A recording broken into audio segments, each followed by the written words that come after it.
السلام عليكم ورحمة الله وبركاته اخوان اعضاء جروب تعلم عزف الاورج على برنامج 2016. متابعين القناة، لكل المتابعين يا رب تكونون بألف خير وسلامة ان شاء الله. بهذا الفيديو حبيت اقدم شرح مبسط على الملفات المضغوطة.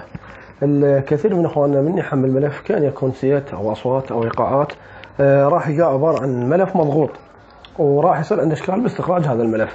بهذا الفيديو حبيت اقدم شرح مبسط شلون تستخرج هذه الملفات. بالبدايه تنصب برنامج زت ارشيف، طبعا هذا في سوق بلاي، وانا هم راح اخليكم رابط التحميل اسفل الفيديو. زت ارشيف هذا باللون الاخضر جاي تشوفه. نفتح البرنامج، نروح على حافظه الداونلود. طبعا اكثر الملفات اللي تحملها تلقاها بحافظه الداونلود.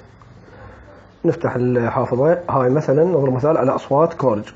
نفتح الاصوات، راح نلقاها عباره عن ملف مضغوط. شلون نعرف الملفات المضغوطه؟ من صيغه الار اي ار، معناه هي مختصر كلمه وين رار. وين رار هو برنامج بنظام الويندوز مسؤول عن فتح الملفات المضغوطه. ضغطه مستمر على هذا الملف وفتح كارشيف. نفتح الملف، هاي الاصوات اللي عندنا. جاي تشوفون شباب مع الاسف طبعا عليها علامه قفل الظاهر الاخ اللي رافع الملف مخلي رقم سري، هذا شيء خاصه ما علينا به. ننطي خيارات تحديد الكل، حددنا الكل هنا الاصوات. النوب ايضا خيارات، والنوب نسخ. هسه رجوع رجوع رجوع رجوع ايضا رجوع. هسه هنا الملفات الرئيسيه بالنظام بالجهاز العفو. نروح على حافظه الاورج، نروح على حافظه الانسترومنت اللي هي خاصه بالاصوات. نفتحها، هاي الحافظه خاصه بالاصوات. تنطي خيارات ولصق. انا هنا ما راح الصق لان عندي اصوات هواي. هنا تلصق، راح تجي الاصوات هنا بهاي الحافظه. بالنسبه للايقاعات نفس الخطوات، الايقاعات نفس الخطوات اللي سويناها ما عدا عمليه اللصق. وين تصير عمليه اللصق؟ تصير بالباد حافظه الباد. نفتح الباد والنوب اللوب، وهنا تلصق الايقاعات. لازم تفرق بين الباد والانسترومنت، هنا تكون عمليه اللصق. هذا بالنسبه للايقاعات. بالنسبه للسيتات، بالنسبه للسيتات، السيت راح يكون عمليه لصق السيت من تفتح حافظه الاورج هنا بالملفات الرئيسيه. هنا يعني صنط خيارات، هنا راح تكون عمليه اللصق للسيت. جاي شوف قدامك هنا اكو سيت اسمه بندري ست، اسفل حافظه اسفل ملف الميوزك بندري ست ودفلوت ست. هنا راح يجي عندك السيت. لازم تفرق بعمليه هنا الاختلاف بس بعمليه اللصق، يعني الاصوات بحافظه الانسترومنت والايقاعات بحافظه اللوب، والسيت بالحافظه الرئيسيه. يعني السيت ما نخليه بحافظه، يعني مباشره اللصق يكون بالملفات الرئيسيه مال الاورج. ايش عندنا بعد شباب؟ عندنا اكو ملف اكو مقامات جاهزه. مقامات جاهزه يعني مشرقه وجاهزه. شنو راح تكون عمليه اللصق؟ من وين؟ هم نفس العمليه، نفس الايقاعات والاصوات والسيتات ايضا كوبي وبيس، بس وين تكون عمليه اللصق؟ عمليه اللصق تروح على حافظه الاورج. نفتح الاورج وتروح على حافظه السيستم.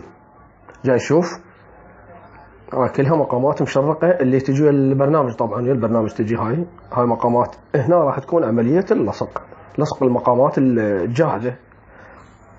مقامات جاهزه هنا راح يكون عمليه اللصق. هنا تطلع من البرنامج. طبعا هاي الخطوات كلها داخل البرنامج، ما طلعنا من البرنامج. نطلع من البرنامج نروح على برنامج الاورج، نفتح برنامج الاورج. بالنسبه للايقاعات شلون تحملها؟ منا على الباد. جاي شوف هاي الباد مؤشر عليها على كلمه ستوب سيت، تضغط عليها. هاي عندك الايقاعات. هاي الايقاعات اذا تريد مثلا تبدل ايقاع منها الفولدر اللي امامه تروح على اللوب. هاي عندك ايقاعات، اي ايقاع تنقر عليه راح يتحمل البرنامج. هاي بالنسبه للايقاع. بالنسبه للاصوات منها على الست، وهاي عندك اصوات مثلا اذا اريد اغير صوت الساكس منها نحدده والحافظه اللي امامه. وعلى العفو هاي الاصوات، هاي منها تقدر. هاي اصوات ملفات كلها اصوات، لان هنا دخل على حافظه الانسترومنت اللي خاصه بالاصوات. هنا اي صوت تنقر عليه راح يتحمل وتعزف عليه. هذا بالنسبه للاصوات.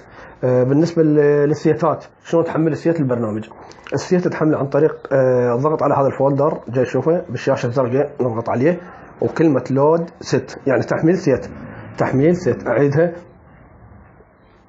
تنقر على هذا الفولدر اللي بالشاشه الزرقاء امامك بالبرنامج، تنقر عليه ولود ست، يعني تحميل ست. راح تلقاه هنا اللي جوا اسفل، راح تلقاه هنا، جاي شوف بندري ست، دفلوت ست. انت اي سيت عندك، عراقي، سوري، راح تلقاه ويذني، بس تنقر عليه يتحمل البرنامج.